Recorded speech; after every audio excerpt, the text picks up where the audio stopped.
Hello everyone, Dungeon X here. Today I'm making a guide specifically for Final Fantasy Fates Conquest on Lunatic difficulty. In this video, I'm going to show you some general tips for Conquest Lunatic and how, in my opinion, the best core build for Conquest. And also how I'm going to do this guide. So, without further ado, let's get started. Alright, so here's some general Lunatic tips and a build that I think is the best for core and Conquest. So the first tip I have for Lunatic is that you should just play on hard first. You really want to have a feel for some units and the maps in this game, and it's just recommending you do it, because without that, going in blind without playing any of them, it's gonna be rough. That's all I have to say. The second tip I have is get a bow knight, please. Makes chapter 25 and 24 much more manageable for those chapters. Preferably Niles, because I don't know why, but I think he's like one of the best bows in the entire game. But Bow Knight gets Shuriken Fail, which against those ninjas in chapter 25, it makes it so much more easier. So recommend Bow Knight. Plan someone out. Like I said, Niles, perfect candidate for Bow Knight. But if you don't have Niles, just get one. I don't care, catch it any with one, but get that.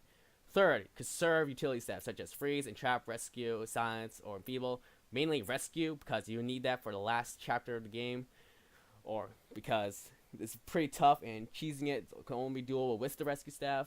But you also want to save all these other staffs in case you don't have it, and they're all just useful for the end game, especially all the end game chapters. So yeah, you don't want to use that as much in the beginning, so conserve them. Fourth is use tonics. They're very cheap, 150 gold each, and that's a steal. +2 to any stat you want, or +4 for luck. Yeah, that's insane in my opinion. So just use them when you have the money. And even in Conquest, you should have enough money for like tonics, like 150 gold, man. Seriously, that's amazing. And on a side note, like when I was playing on Conquest Lunatic, I don't know if it's on hard or normal. When I get level ups, when I restart on one time, I got the same level up. So apparently, if you get like a good level up and die, you still get the same good level up, which is nice. But sadly, it's a double-edged sword since it goes for the bad one. So say that you get a plus stat in like luck and you restart, check out something better, you'll still get that +1 stat. So that could screw some units over. Alright, so now I'm going to do the best build for Corn in Conquest. For a boon, I'm going with speed and strength. Bane, magic skill, resistance, in my opinion.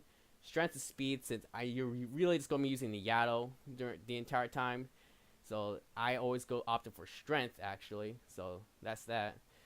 For Bane, I have magic skill resistance. I rarely use the Dragonstone or the tomes that you get for the Nora Noble. And since my secondary class is going to be Samurai, this magic comes completely useless since I don't like using Love Swords in this game. Skill and resistance are also fine too, but I find them to be kind of useful. So skill activates skill and resistance is good against mages. You could go with luck, but actually I found like this is the only game that luck matters, because enemies have insane crits, especially berserkers.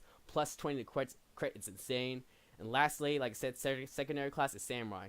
I go with Samurai because I'm purely of Duelist Blow and Swordbearer, and Astra too. I never found Vanish to be as useful, since I never found a situation I was in that.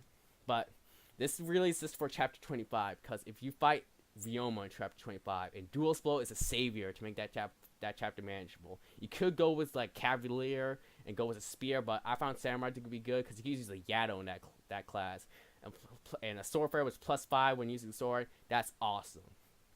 And one final note: depending on what gen you pick, you'll get. It depends on who you get, like for a maid or butler.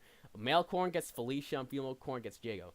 I like going with female because Jacob can get early paladin skills with that. He can't go with male, but he comes way later at chapter 13, I believe what it is. And by that time, reclassing him is not going to happen in my opinion. Or actually, it's like chapter 16 or something like that. So there you go. That's my opinion for gross and that stuff. So let me just get out full screen. I like to go to this website, and I go with strength and magic. So these are gross stat you're going to have.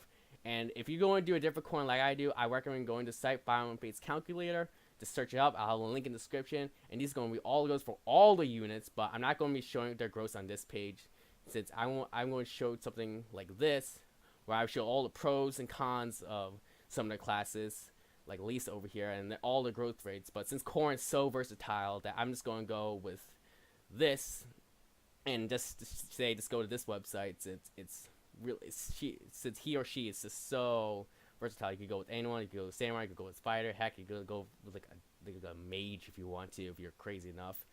Although don't go with the sets plus strength minus magic. That's not gonna exactly going to be useful. We're gonna become like an Odin or something like that. So yeah, there's the website. I'll put the link in the description. So anyway, this is the end of the introduction.